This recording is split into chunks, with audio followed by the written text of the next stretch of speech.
Italian Football Podcast.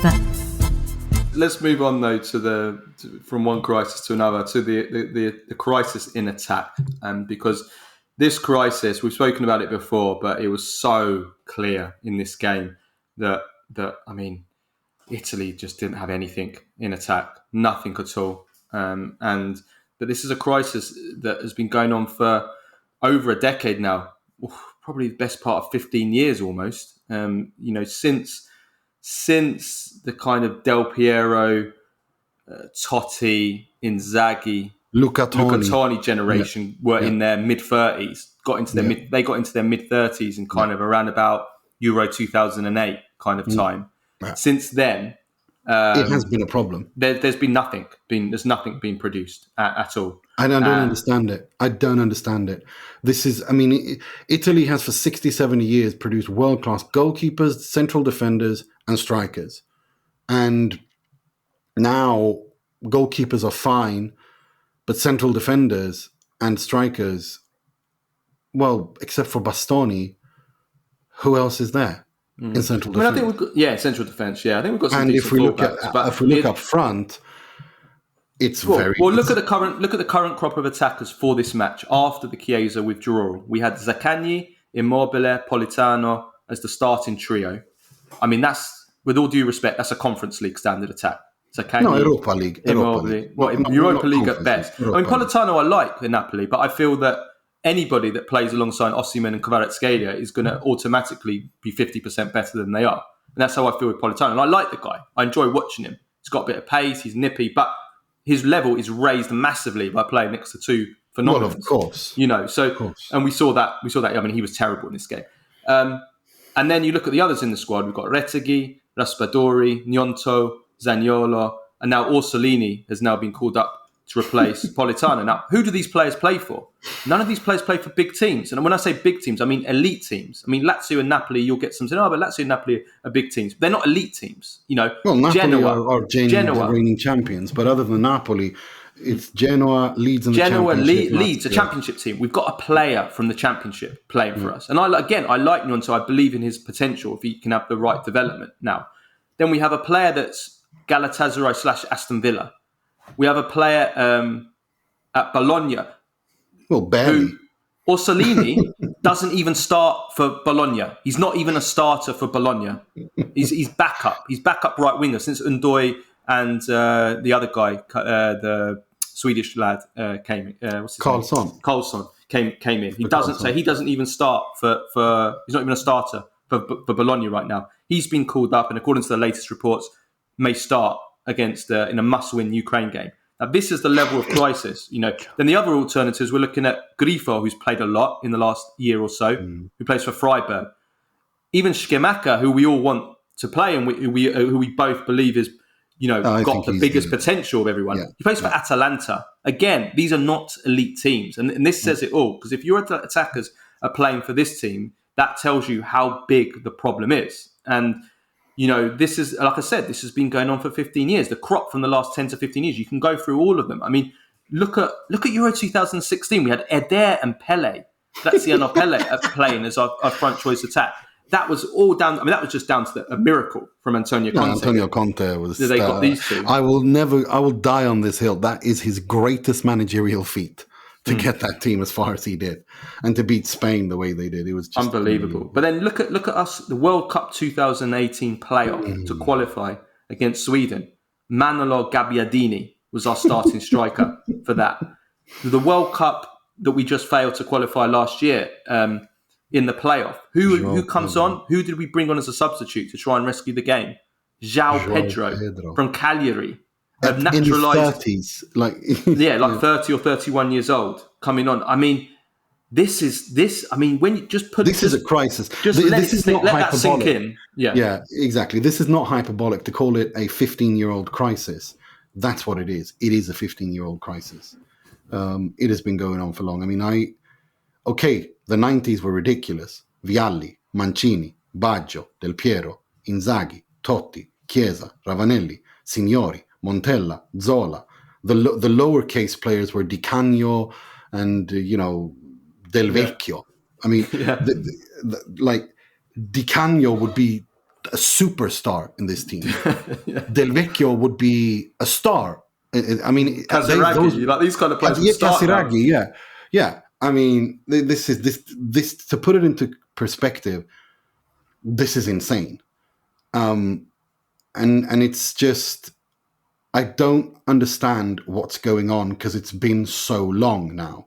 It has been far too long. It can't be put down to just a bad. It can't be put down to something cyclical. It's been 15 because there's always ebbs and flows with any nation. Yes, but it's been more than a decade, Carlo. More than a decade. But it has been 15 years because, like I said, those players I mentioned at the start, like Inzaghi and Del Piero, they played until their they were still pretty good into their mid-30s. So they kind of still hung around, didn't they? Until... And like Di Natale was still really good. Yeah, like 34, Di Natale was 35. unbelievable and he bloomed in his 30s. But he, but again, that was just he belonged to that kind of older generation, didn't he? Yeah. But this is not good enough. And I look at the under 19, under 20, under 21s. It's the same problem. Yeah. There's no one. We're not producing anyone. Those teams don't have any attackers either. Sebastiano Esposito, Andrea Pinamonti. Jesus, that's depressing. No, I mean the under 21s. The reason they went out, there was. I even predicted it before. So Italy will. Balotelli was the last one. I'd say it's probably the last high quality, but there were other issues. I'll tell you what. I watched. Did you watch under 21s draw 0-0 against Latvia? They drew 0-0. They couldn't even break down Latvia. No. The day before on Friday, first qualifier of the new under 21 team. Yeah. They drew 0-0 at Latvia. Exactly the same problem. Nothing can attack. Couldn't. Latvia put 10 men behind the ball. Our attack we couldn't break them down at all. It's the same problem. So this is endemic. And what is the cause of it? I mean, I guess part of it is a wider problem of talent production, which we'll come on to. There's a separate segment I want to talk about. But I think changes to the game have hindered us. I think the number 10 disappearing has definitely been affected. Well, the classic number 10, you no longer can have the trequartista / fantasista jogging around on the pitch. It's a faster game, more athletic, and then that doesn't necessarily suit Italy. And also the death of the penalty box striker as well. That's another position that has died. The kind of Pippo Inzaghi, Gerd Muller, Gary Lineker kind of striker. Yeah, Fox in the box. They're in the box. Dead. Yeah, exactly. Now that has disappeared, and the number 9 now needs to be able to, be more all-rounded and be able to play with. But then again, the thing is, it's not just an Italian problem. We do have a crisis in top number 9s in world football in a way that I can't remember ever in my lifetime. I mean, aside from Harry Kane, Erling Haaland, Robert Lewandowski, Karim Benzema, Osimhen. Yeah. Like what are we talking? Well, most of the best number 9s are all in their 30s, aren't they? 30 or over. There's very few in their 20s. I mean, how many top number 9s in your 20s can you name? You've got Osimhen. And I think that is the effect, a direct effect of the tiki-taka explosion, the false to an extent, 9. yeah. I think it's that and the fact that we don't create specialist footballers anymore. We don't get specialist positions anymore. It's all everyone has to be complete. This era to be over, the Guardiola era to die, and literally, I will come. I will be the guy with that GIF of the dancing. We don't want to hear that, Nima. The guys from the Ghana who bury are dancing when they bury the guy. Like that's me burying tiki taka. It has been the most depressing era in football ever, where football is this like ridiculous, abstract art form, and everyone's supposed to be good at everything, and you end up having no specialists anymore, and no one's really good at anything. It's just I can't stand it. Yeah, total footballers, isn't it? It's getting worse then. We've now got inverted fullbacks as well now. Vomit.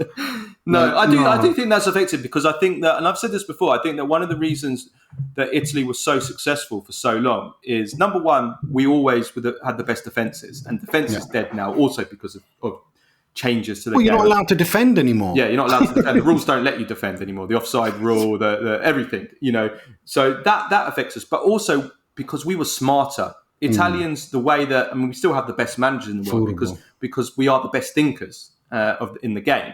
But on the football pitch as well, we were the best. We were the smartest. The furba, the being able to get away with little things here and there. But also, if you want to translate that into forward, kind of forwards being smart, and that includes penalty box strikers and number 10s. But penalty box strikers, Inzaghi was a genius. I insist love he's him. one of the. People who say that he was not a good footballer are idiots. In my opinion. Inzaghi for me is one of the most intelligent footballers in football history. He was smart. I'd probably have Study him in the top his pattern of his movement pattern, his timing, knowing when to do what. It was his read of the game, his anticipation, his everything.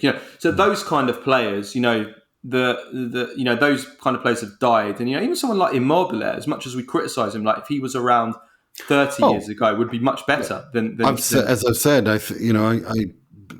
This pod and others, when I've done deep dives on Immobile, I think he's unlucky. He was born in the wrong era. If he'd been born in an era before that, he'd have much more respect. Football's changed. The number 9 that he is not where football is right now.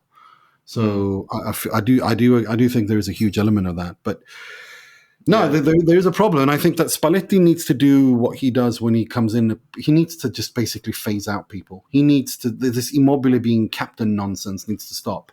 He needs to build around Scamacca. To be fair to Spalletti, he did come out and say that the tradition of the most capped player automatically being the captain needs to change. It should just be the one that's the leader. I missed that, and that's music to my ears. He did say that, to be fair. So fair play again. Like I said on Friday, it was out of his hands. So I don't blame him for that, but it is, I think. No, but this is good that he comes out and says that. That means he's going to change. That means if he's got the power to. I don't. I said, it was out of his hands. It wasn't his decision to make. So, but I think that there's these changes to the game have affected, and I think obviously the lack of infrastructure, the Italian football, everything that we criticise about how badly it's mismanaged from top to bottom, that affects the talent pool. If the club game is run badly, then that has a knock-on effect. One of the reasons why England, and we're going to talk about the lack of Italians that are playing in Serie A in a minute. But, one of the things about England, about the Premier League, is that even though their numbers are pretty similar to Italy in terms of number of English players playing in the Premier League, they're producing much better players, much more and far more youngsters in England, because the infrastructure, the academies, everything from top to bottom, the nutrition, the best doctors, the stadiums, everything, the training grounds, everything is allowing these players to develop and develop into better players. And obviously that, you speak to anyone. I remember reading an interview from Fabio Cannavaro, because he's coached outside of Italy. He said that, I would have realised this if I hadn't have coached outside of Italy, but the infrastructure in Italy for producing and developing players and training players compared to what he's seen even in China, which is not a footballing country. He says it's just Italy's light years behind. And that, I think, obviously is an issue in producing players. And obviously the attacker is a certain type of player. Why it's only attackers we're not producing while we're producing lots of midfielders? I don't have the exact answer to that, but it's a combination of everything you've meant. I think it's a combination of all of the above. Yeah, absolutely.